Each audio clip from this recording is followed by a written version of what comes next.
January 28, 1986. The launch of Space Shuttle Challenger was supposed to be a moment of national pride, featuring the first civilian in space. Instead, 73 seconds after liftoff, the world watched in horror as Challenger disintegrated into a fiery plume, claiming the lives of all 7 astronauts. This wasn't a freak accident, it was a disaster years in the making, rooted in a critical engineering flaw exacerbated by an unforgiving launch day. Today, we conduct a forensic examination of what really happened, counting down the key factors that sealed Challenger's fate. Coming in at number 18, we have the ambitious promise of the Space Shuttle program itself. Conceived as a reusable spacecraft, it aimed to make space access routine and affordable. The shuttle, a marvel of engineering, was designed for rapid turnarounds and frequent missions. But this ambitious goal brought with it immense schedule pressure and a complex system of interdependent components, each needing to perform perfectly under extreme conditions. The dream of routine spaceflight subtly shifted priorities, creating vulnerabilities that would later prove catastrophic. At number 17, let's talk about the solid rocket boosters, or SRBs. These 2 massive, white cylinders flanking the space shuttle were crucial. They provided the initial thrust, over 80% of it, to lift the shuttle and its external tank off the launch pad. Filled with solid propellant, they burned for just over 2 minutes before separating and falling into the ocean for recovery. The power they generated was immense, but their construction, particularly their segmented design, introduced a specific point of failure that would become central to the Challenger tragedy. Our number 16 factor brings us to the O-rings, small, yet absolutely critical components. Each SRB was built in segments, stacked vertically, and these segments were joined together by Tangan-Clevis joints. To seal these joints and prevent the escape of scorching hot combustion gases, 2 primary O-rings, made of synthetic rubber, were placed within each joint. These seals were the only barrier between the 5,000-degree Fahrenheit inferno inside the booster and the outside world. Their integrity was non-negotiable for a safe flight. The segmented design of the SRBs themselves is number 15 on our list. While practical for manufacturing and transport, it created an inherent design challenge. During ignition, the SRBs flex and expand. The O-rings were designed to flex with these movements, momentarily unseating and then reseating to create a tight seal, a process called dynamic sealing.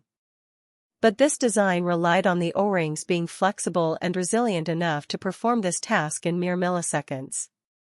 Any compromise to their elasticity, and the blowby of hot gases became a terrifying possibility. Number 14, the material properties of the O-rings themselves, specifically their vulnerability to cold. The synthetic rubber used, a fluorocarbon elastomer, becomes less resilient and more brittle at low temperatures. Below 50 degrees Fahrenheit, the material loses its ability to quickly return to its original shape after being compressed.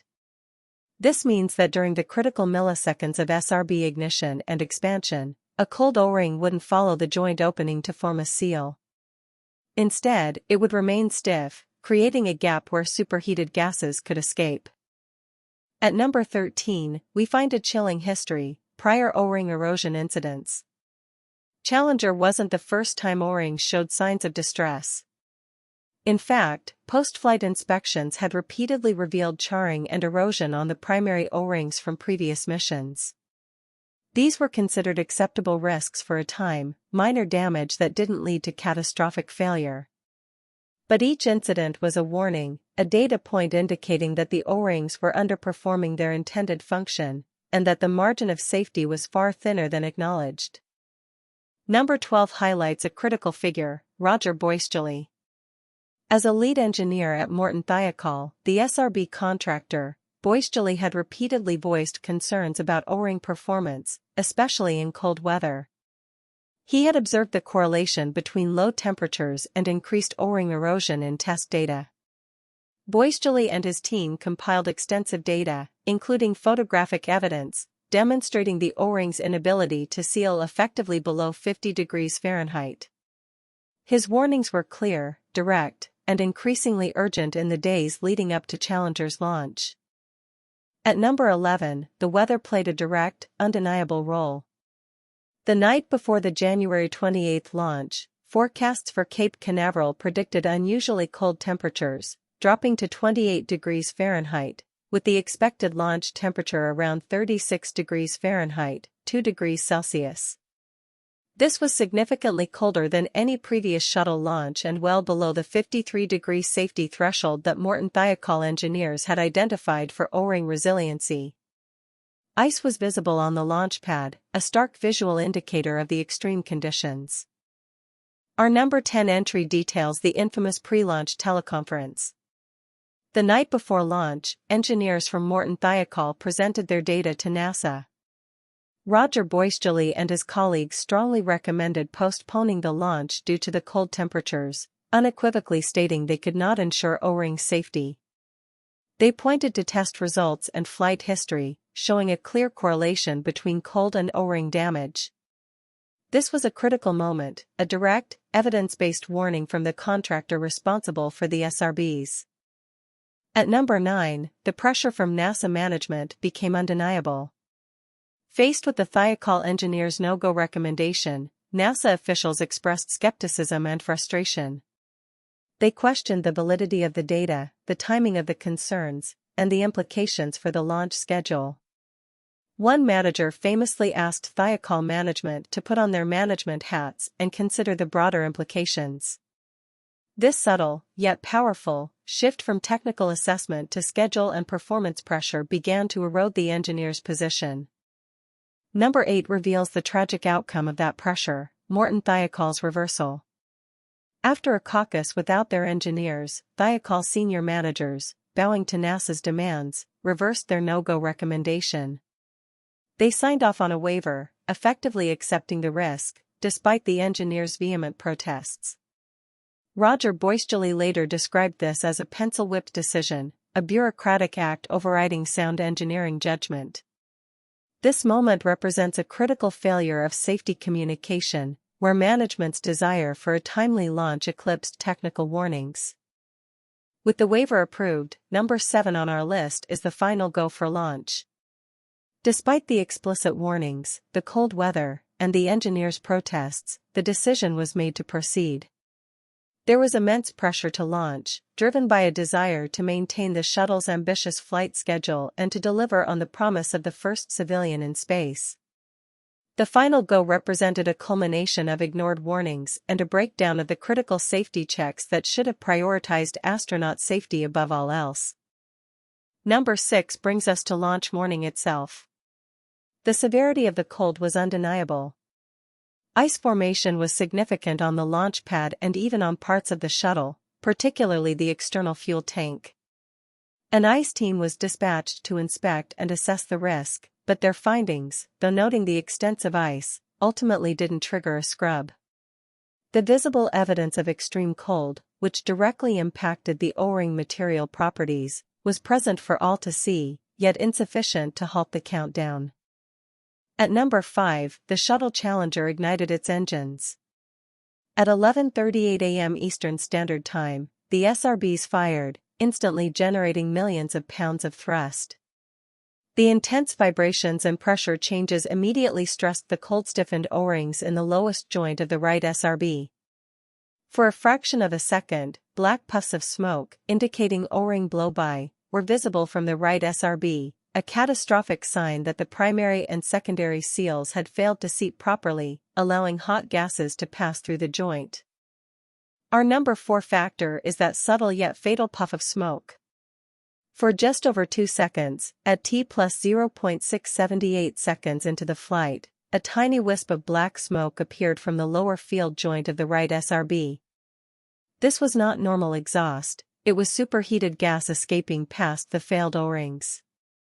Our technical animation here shows how the cold O-rings failed to expand and seal the joint. Though this initial breach resealed temporarily due to aluminum oxides from the solid propellant temporarily plugging the gap, the damage was done, and the process of catastrophic failure had begun. At number 3, we witness the devastating consequence, the flame jet breach. At T plus 58.788 seconds, the temporary plug in the right SRB's joint failed. A sustained, intense flame jet erupted, burning through the booster's casing. This high-temperature jet began to impinge directly on the external fuel tank, which contained superchilled liquid hydrogen and liquid oxygen. The flame acted like a cutting torch, rapidly weakening the structural integrity of the main tank. It was a race against time, a battle the shuttle was destined to lose. Number 2 brings us to the inevitable structural failure. As the flame jet continued to burn into the external fuel tank, the attachment struts connecting the right SRB to the tank began to fail. The SRB pivoted, its nose cone impacting the intertank structure. This triggered a rapid and uncontrolled breach of both the liquid hydrogen and liquid oxygen tanks, mixing the supercooled propellants. The aerodynamic forces acting on the now compromised vehicle were immense, overwhelming its already weakened structure. The shuttle was breaking apart. And finally, at number 1, the overarching systemic failure, the normalization of deviance. This concept, coined by sociologist Diane Vaughan, describes how people within an organization become accustomed to an anomaly, a deviation from safe practice, until it's no longer seen as an anomaly. The O-ring erosion, initially a critical concern, slowly became an acceptable risk over repeated flights. Warnings were downplayed, safety margins eroded, and the belief that it won't happen to us took hold. This cultural blindness ultimately allowed the cold weather launch to proceed, despite clear scientific evidence. The Challenger tragedy was a devastating lesson in engineering, human factors, and organizational culture. It underscored the critical importance of listening to dissenting technical voices, rigorously maintaining safety standards, and resisting external pressures that compromise astronaut lives. While the O-ring failure due to cold was the immediate trigger, the true root cause was a complex interplay of design flaws, communication breakdowns, and the insidious creep of normalization of deviance. May the 7 heroes of Challenger, and the hard-won lessons from their sacrifice, never be forgotten.